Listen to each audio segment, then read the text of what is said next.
যে আমি এই মুহূর্তে দাঁড়িয়ে আছি রানাঘাট চুন্নি ব্রিজে, যে নতুন ফ্লাইওভারের উপরে দেখতে পাচ্ছি ফ্লাইওভার চালু হয়ে গেছে, এখানে দাঁড়িয়ে আছে।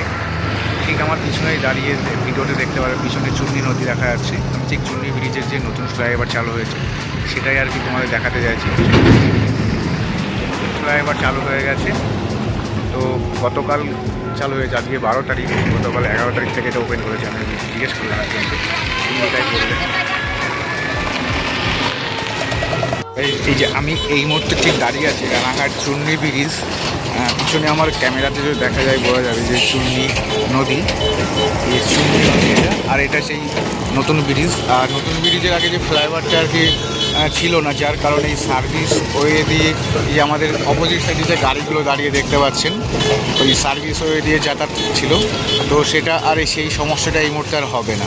কারণটি হচ্ছে আমাদের যে নতুন ফ্লাইওভার, এই যে দেখতে পাচ্ছেন নতুন ফ্লাইওভার, এটা আর কি চালু হয়ে গেছে গতকাল থেকে। তো যে সকল আমাদের রাইডিং কমিউনিটি থেকে যে রাইডার দাদারা বা যারা শিলিগুড়ি নর্থ বেঙ্গলের জন্য এই রাস্তাটি ব্যবহার করতেন, তো সেটা অনেকে ব্যবহার করতেন না কিছুদিন, কারণটা হচ্ছে রানাঘাটে জ্যামের জন্য।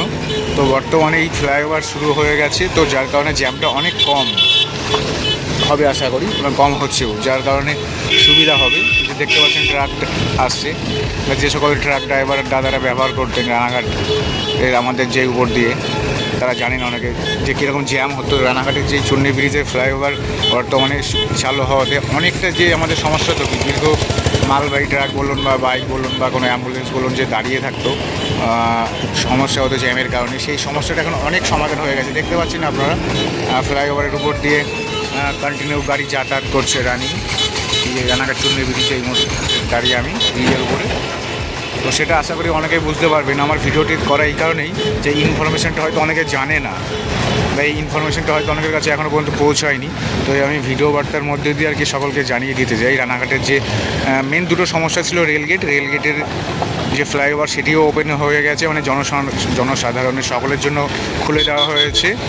আর রানাঘাটের যে আরেকটা মেন গুরুত্বপূর্ণ জায়গা ছিল রানাঘাট চুন্নি ব্রিজ, অনেকে যারা জানেন এই রাস্তা বা যারা এই NH-12 বলুন বা NH-34 যারা ব্যবহার করেন দীর্ঘদিন থেকে এই রুটটা যাতায়াতের জন্য, তারা হয়তো অনেকে জানেন বিষয়টা। তো বর্তমানে এই দুটো ফ্লাইওভার খুলে দিয়েছে সকলের জন্য, যার কারণে জ্যামটা অনেক কম হচ্ছে। দেখতে পাচ্ছেন আপনারা ভিডিওতে যে গাড়ি কন্টিনিউ মানে একইভাবে যাতায়াত করছে, আসছে বা যাচ্ছে। তো এটা ভবিষ্যতে আরও ভালোভাবে ওপেন হয়ে যাবে। তো এই মুহূর্তে ওপেন হয়ে গেছে সকলের জন্য, ভবিষ্যতে ওপেন হবে বলতে যে সাইডে দিয়ে আরেকটা যে ডবল লাইন হবে সেটা হয়তো হয়নি, সেটা খুব শীঘ্র সেটিও হয়ে যাবে। দেখছেন সাইডে কাজ চলছে, কিন্তু মেন যেই বিষয়টা আমার বলা যে রাস্তাটি এই মুহূর্তে ওপেন হয়ে গেছে, জ্যামটা আগের তুলনায় অনেক কম হচ্ছে। দেখতে পাচ্ছেন এখন যাতায়াত করছে, যে আমি ঠিক চুন্নি ব্রিজের উপরে দাঁড়িয়ে। তো এটাই আর কি বলা সকলকে, আপনারা এইটা যারা অ্যাভয়েড করতেন তো তারা এই মুহূর্তে এই রুটটা এখন ব্যবহার করতে পারেন, অর্থাৎ যে সাউথ বেঙ্গলের সঙ্গে যে নর্থ বেঙ্গলের যে যোগাযোগ আমাদের রানাঘাট ব্রিজ, সেটা এই মুহূর্তে ব্যবহার করতে পারবেন। দেখতে পাচ্ছেন গাড়ি কন্টিনিউ যাতায়াত করছে, কোনো জ্যাম নেই আর আগের মতো। তো এটাই আর কি বলা আপনাদের কাছে, এই মেসেজ দেওয়াটি, এটাই এই জন্য ভিডিওটি করা। এই যে সেই রাস্তা মাঝে কিছুটা আর কি কাজ বাকি আছে, তো এটা খুব শীঘ্রই হয়তো দিন 10 বা দিন 15 বা 2 সপ্তাহের মধ্যে শুরু হয়ে যাবে। সামনে মনোরমা দেখতে পাচ্ছি, রানাঘাট মনোরমা। তো এখান থেকে আমাদের কলেজের এই যে এটা রানাঘাট কলেজ এটা দেখতে পাচ্ছ, মাঝে আর 200 মিটার মতো হয়নি। মেন যেটা সমস্যা ওটা খুলে গেছে, যে আমাদের ফ্লাইওভারটা চালু হয়ে গেছে। এই যে গাড়িগুলো আসছে দেখতে পাচ্ছ, মাঝে 100 মিটার মতো হয়নি, ওটা খুব শীঘ্রই আর কি হয়ে যাবে।